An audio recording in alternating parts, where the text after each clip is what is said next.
Cukup sulit untuk mencari lawan sebanding bagi Anies Baswedan di Pilgub Jakarta 2024. Mantan Gubernur Jawa Barat Ridwan Kamil dinilai bisa menjadi lawan tangguh untuk Anies Baswedan. Untuk membahasnya telah bergabung bersama kami Direktur Politika Research and Consulting atau PRC, sekaligus analis politik Rio Prayogo. Mas Rio, selamat sore. Selamat sore, halo. Ya, terima kasih waktunya Halo, bersama Kevin. kami di Metro hari ini, Mas Rio. Mas Rio, semakin banyaknya dukungan agar Ridwan Kamil maju di Pilgub Jakarta. Apakah karena Kang Emil ini adalah lawan yang sepadan gitu untuk Anies Baswedan yang kita tahu sudah berniat maju di Pilgub Jakarta, Mas Rio? Iya, pertama ada dua hal ya. Pertama, Ridwan Kamil ini identik dengan metropolitan. Sampai sekarang mungkin orang masih membayangkan atau mempersepsikan Ridwan Kamil ini ya wali kota Bandung yang sukses meskipun jabatan terakhir adalah gubernur gitu ya. Jadi memang style atau branding Ridwan Kamil sejak awal, personal brandingnya itu lebih dekat dengan metropolitan ya, kota Ya. kemudian casual begitu. Nah, kalau kita ikutin bagaimana membentuk dirinya, Ridwan Kamil itu sangat identik dengan hal tersebut. Nah, itulah yang kemudian diasosiasikan oleh publik bahwa Jakarta adalah bagian dari yang tadi saya sampaikan. Nah, yang kedua, memang secara elektabilitas Ridwan Kamil ini cukup baik ya.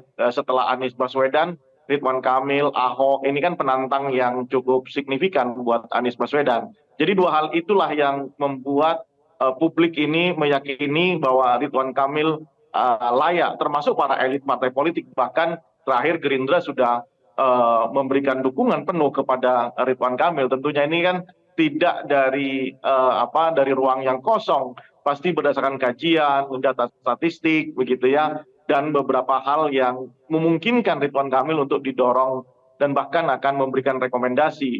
Tentu ini satu hal ya. Nah, dapat disimpulkan bahwa memang Ridwan Kamil adalah salah satu penantang yang paling kuat untuk Gubernur Anies Baswedan. Kevin. Ya, Mas Rio, kenapa partai-partai yang lebih dulu secara resmi mendukung RK ini justru datang bukan dari partainya Ridwan Kamil, bukan dari Partai Golkar, Mas Rio? Ya karena kita ketahui di Golkar sendiri kan banyak tokoh juga yang berminat menjadi jadi gubernur di DKI. Kita bisa sebut misalnya Zaki gitu ya. Kemudian ada beberapa tokoh yang lainnya ya seperti tokoh-tokoh yang sudah banyak pasang gambar di wilayah Sudirman, di wilayah bilangan-bilangan Jakarta yang lainnya. Nah, ini tentu juga butuh rumusan atau butuh strategi gitu ya, bagaimana memilah dan memilih tokoh yang proper untuk kepentingan pemenangan Pilkada DKI. Ini tidak boleh buru-buru. Saya kira itu yang ada di benak elit-elit Golkar saat ini. Sementara Gerindra yang bukan menargetkan dari awal untuk menjadi gubernur, maka lebih leluasa ketika memberikan dorongan kepada calon yang dimiliki oleh partai lain. Ridwan Kamil contohnya. Sejak awal kan memang dikatakan bahwa Gerindra mengincar hanya di posisi wakil gubernur, ya, sehingga itu lebih fleksibel dan lebih mudah untuk mendorong Ridwan Kamil sebagai calon gubernurnya dengan harapan nanti ada kader Gerindra yang bisa menjadi wakilnya Ridwan Kamil kalau Golkar dan Gerindra selesai membicarakan Pilkada DKI ya di level elit. Pun demikian misalnya dengan partai yang mendukung Anies Baswedan gitu ya. Tidak hanya Gerindra terhadap Ridwan Kamil, tapi juga selama ini kan kita tahu bahwa identitas Anies Baswedan itu dekat dengan Partai Nasdem. Tapi kemudian yang memberikan dukungan justru adalah PDIP dan PKB. Nah, ini menarik gitu ya. Karena memang mungkin ini soal bagaimana kenyamanan di dalam membangun koalisi menjelang Pilkada DKI. PKB merasa selama ini perkawinan politik antara Anies Baswedan di Pilpres itu merasa ya asik, nyaman, dan kita tahu bahwa chemistry Caimin dengan Anies ini benar-benar membangun persepsi yang positif di mata publik gitu ya. Pun demikian tidak ada pilihan lain, misalnya PDIP yang terus ingin membuat narasi politik perlawanan, maka simbolnya adalah Anies Baswedan. Nah, itu titik temu ya antara kepentingan politik dengan kepentingan politiknya yang lain, dan disitulah Anies Baswedan mendapatkan kesempatan untuk mencalonkan diri dan bahkan sudah menyatakan diri untuk mencalonkan diri sebagai calon gubernur DKI berikutnya. Ya, Mas Rio melihat peta dukungan partai politik ini, apakah menurut Anda Pilgub Jakarta ini akan berbau Pilpres 2024? Saya kira tidak ya, karena memang situasinya sudah berubah.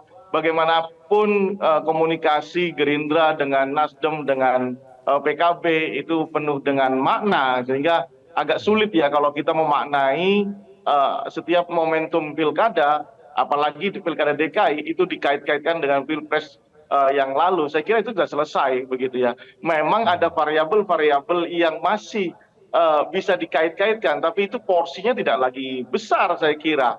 Meskipun misalnya Gerindra dengan dengan Golkar ini bersatu begitu ya, atau PKB dengan PDI dan mungkin ada PKS sana bersatu, saya kira ini bukan soal koalisi pilpres, tapi ya ini soal kenyamanan saja di dalam membangun komunikasi politik gitu ya. Narasi-narasi pilpres tidak akan banyak ya, karena lebih banyak nanti bagaimana, apalagi kita tahu misalnya di DKI ini banyak sekali ruang publik yang tersedia ya. Bagaimana proses demokrasi di DKI ini melibatkan semua unsur publik, dan saya kira lebih banyak fokus bagaimana menyelesaikan program kemacetan, banjir, dan kawasan DKJ yang sebentar lagi akan diresmikan. Nah ini saya kira itu akan menjadi hal-hal yang lebih banyak dibahas ketimbang isu-isu pilpres yang lebih sentimental, Kevin. Ya, ya. Mas Rio, PAN sekarang mengatakan Kaesang dibutuhkan untuk menjadi wakil gubernurnya RK untuk menjamin kemenangan di Jakarta. Apakah menurut Anda pasangan RK Kaesang ini akan auto menang di Jakarta? Tidak, saya kira dengan komposisi yang saat ini terjadi, melihat elektabilitas Anies Baswedan, kemudian Ahok, kemudian Ridwan Kamil, ini masih sangat kompetitif gitu ya. Meskipun ya Anies Baswedan katakanlah sebagai incumbent atau Ridwan Kamil sebagai penantang yang paling signifikan secara elektoral, tetapi ini tentu akan sangat sangat kompetitif.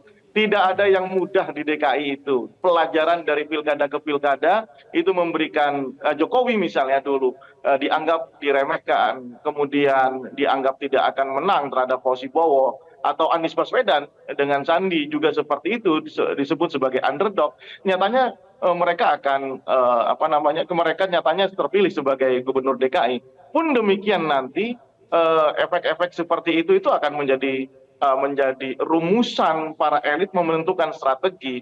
Tidak ada yang disebut dengan otomatis ketika RK bersama Kaesang, atau mungkin juga Anies Baswedan dengan Kaesang, ini tidak akan semudah membalikkan telapak tangan, karena bagaimanapun variabelnya kompleks ya, apalagi di DKI. Pemilih-pemilih di DKI itu tentu tidak bisa hanya sekedar disentuh dengan misalnya dengan pendekatan penetrasi ke lapangan, tidak hanya bisa disentuh dengan variabel-variabel money politik gitu ya. Ini tentu butuh strategi yang jitu, karena bagaimanapun secara demografi pemilih di DKI ini cukup berbeda dengan wilayah-wilayah provinsi yang lain yang kita lihat itu masih banyak kelas menengah ke bawah, baik itu secara pendidikan, pendapatan dan lain-lain gitu ya. Saya kasih contoh misalnya bagaimana Jakarta Selatan yang itu sangat kritis pemilihnya dan cenderung terdidik gitu ya, atau Jakarta Utara yang terpilih demografi pemilihnya didominasi dengan kelompok-kelompok elit gitu ya. Nah ini tidak mudah gitu ya. Oleh karena itu menurut saya menjadi sangat strategis jika nanti baik Anies Baswedan, Ahok maupun Ridwan Kamil itu akan lebih santai, lebih detail di dalam menyusun strategi, termasuk menentukan siapa wakil gubernurnya. Saya kira tidak akan terburu-buru sampai tanggal 27 Agustus ketika pendaftaran nanti. Kevin. Ya, Mas Tiro, di luar Ridwan Kamil dan Anies Baswedan, apakah ada figur-figur lain yang menurut Anda bisa mendulang suara tinggi dan kemudian berpeluang menang di Jakarta?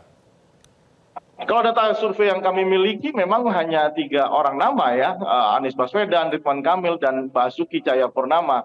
Selebihnya sampai detik ini ya, tapi kita tidak tahu nanti bagaimana perkembangan elektabilitas figur yang tersedia. itu bisa naik atau kemudian stagnan. Sejauh ini baru ada 3 nama itu yang muncul.